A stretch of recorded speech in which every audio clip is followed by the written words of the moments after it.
कश्मीर के पहलगाम में हुए आतंकी हमले से जहां पूरा देश सहम गया है और गुस्से से उगल रहा है, वहीं इस हमले में कई टूरिस्टों को आतंकियों ने धर्म पूछ कर निशाना बनाया। दुर्ग, भिलाई और बिलासपुर से भी करीब 65 पर्यटक इस दौरान कश्मीर में मौजूद थे, जो उस भयावह मंजर के गवाह बने। घटना वाले दिन इन यात्रियों ने कई घंटे एक अंधेरी बस में डर के साए में बिताए।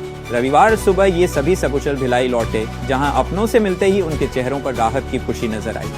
भिलाई के एक पति पत्नी ने इस दिल दहला देने वाली घटना की आपबीती यूनाइटेड न्यूज ऑफ एशिया से साझा की। देखिए इस खौफनाक रात के उनके दर्द भरे अनुभव। लोग बस के अंदर बैठे थे। अब आप लोग को जब रोका गया, आप लोग इस चीज से बिल्कुल अनजान थे कितना बड़ा आतंकी हमला हो गया है। 28 लोग जो है बहुत बड़े शिकार हो आतंक की घटना हुई है, उससे अनजान थे हम लोग। छत्तीसगढ़ के 65 लोग जो कि कश्मीर में गए हुए थे, जहां पहलगाम में हमला हुआ, आतंकी हमला, वहां पहुंचे हुए थे, जिसमें कि दुर्ग भिलाई से करीब 10 लोग गए हुए थे और रायपुर से करीब 55 लोग पहुंचे हुए थे।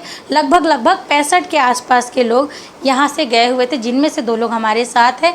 ये दोनों गए हुए थे और सर मैडम दोनों ही वहां पर थे। और जो 2 घंटे बस में इन्होंने बिताए, 2 से ढाई घंटे जो बस में इन्होंने बिताए, अंधेरा था और कितनी तकलीफ़ इन्हें हुई, आज इनसे बात करेंगे। जी बताएंगी वो 2 घंटे कितना कष्टदायक। 2 घंटे हम लोग बैठे, बहुत ही हम लोग को मैंने प्यास लगना। चलो उन्होंने थोड़ा थोड़ा खाने पीने की ले गए थे साथ में, तो वो थोड़ा थोड़ा खाते गए, पानी पीते गए, उससे थोड़ा सा आराम लगा हम लोग को। मैंने बहुत ही मुश्किल, और लेडीज़ लोगों के साथ बहुत बड़ी परेशानियां होती है इतने बैठे बैठे। और ज़्यादा उम्र वाली भी लेडीज़ थी, वो बैठे बैठे मेरी कमर दर्द दे रही है। मैं फिर थोड़ी देर खड़े हो जाते थे, फिर बैठते थे। अब बाहर तो निकल ही नहीं सकते थे, कैसे निकले बाहर, वो ज़्यादा परेशानी हो रही थी। वही बस में थोड़ा सा खड़े होना, बैठना, फिर बोला गया था कि बस से बाहर कोई नहीं निकला, खतरा है बाहर।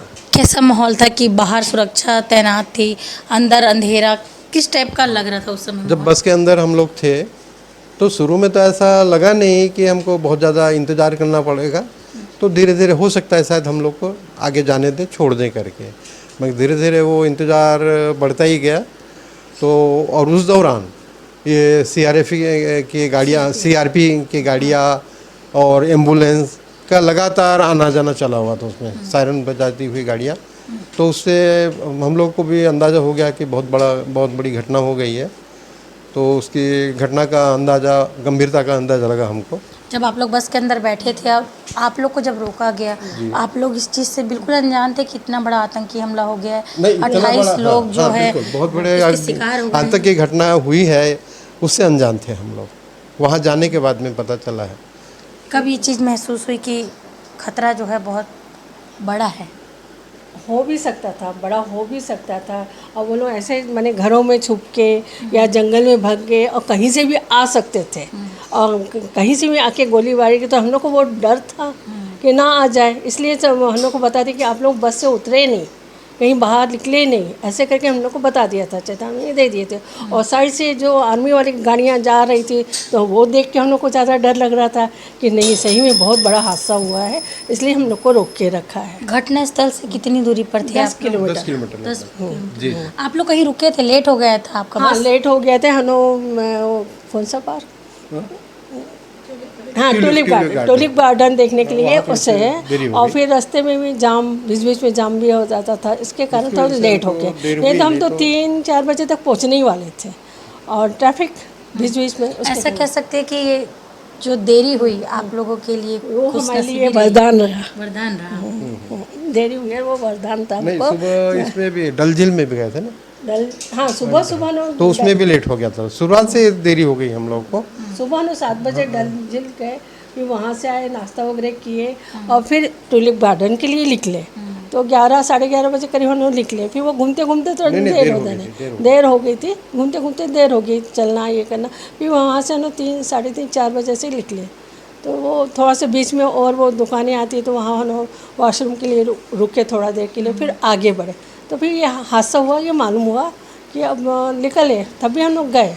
फिर बाद में बोले नहीं, बहुत बड़ी घटना हो गई, तो इसलिए हम लोग को रोक दिया वहाँ पर। ये कुल मिला के आप जो लोग देरी अपना हुई है, हाँ जी, वो हमारे लिए अच्छी हुई है।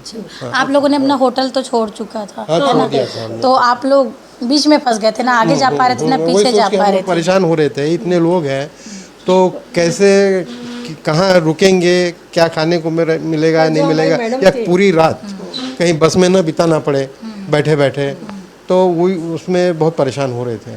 मगर हमारे मैनेजर जो है ना, ममता शर्मा, उसने फिर व्यवस्था की अच्छी तरह से। फिर पुरानी जगह पे जिस जगह हम लोग रुके थे और चेकआउट कर चुके थे, वही उन्होंने व्यवस्था की है।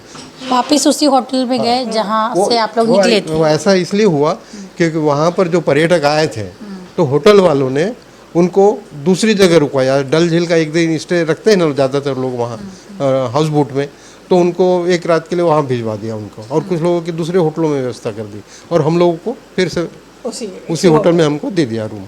जब आप लोग वापस उसी होटल में आए तो क्या कुछ ऐसे लोग मिले जिन्होंने घटना को खुद से देखा हो, कुछ बताया उन लोगों नहीं, ने? सब डरे हुए थे, सब अपने अपने रूम में चले गए थे। सब डरे हुए थे।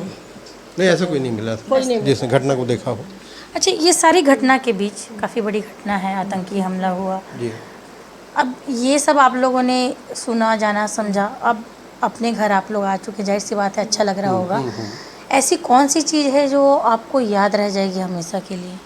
यही कि जो सोच के गए थे वो देखना नहीं मिला हमको। हम तो बहुत सालों बाद घर से बाहर निकले हैं कि चलो हम घूमेंगे, अच्छे एंजॉय करेंगे, वो नहीं हुआ। पहली बस बार रोज निकले कर थे इतने बड़े टूर में, तो जिंदगी अधूरा रह रहेगी गया। तो हाँ, खैर हो जाएगा, ठीक है। ये तो है, पर पहली बार इस उम्र सुरक्षित में घर लौटने की खुशी निकले भी हैं है। तो इस सुरक्षित आए, वो हमसे बड़ी खुशी की बात है। जी, आप लोग बता रहे थे कि आपके टूर में शायद 2 वरिष्ठ कोई पत्रकार भी थे, है ना?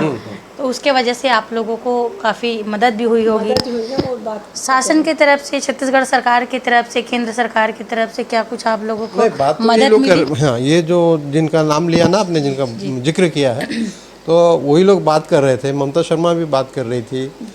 अब वो उसका परिणाम तो ऐसा कुछ नज़र नहीं आया उससे, उस बातचीत से कोई हल नहीं निकला उससे। बोले कि आप होटल में ही रुकिए, बस आश्वासन बाहर, मिला है हाँ, सिर्फ। कि होटल में निकलिए, हम करते हैं आपके लिए कुछ। आपके लिए व्यवस्था करते हैं, आप बाहर नहीं निकल लीजिए, एक दिन आप वहीं रहिए। हम लोग दिन भर वहीं रहे, निकले भी नहीं। फिर दूसरे दिन सुबह सुबह मैसेज आए कि रास्ता खुल गया है कि आप निकल सकते हैं। तो मैंने पता किए हैं सब इधर उधर से अपने सोर्सों से, तो उससे पता चला है कि नहीं, अब रास्ता क्लियर है, थोड़ा जा सकते हैं करके। क्या लगता है, मतलब छत्तीसगढ़ शासन अगर चाहती तो इससे बेहतर अपने छत्तीसगढ़ वासियों के लिए इंतजाम कर सकती बिल्कुल थी? कर सकती थी, बिल्कुल कर सकती थी।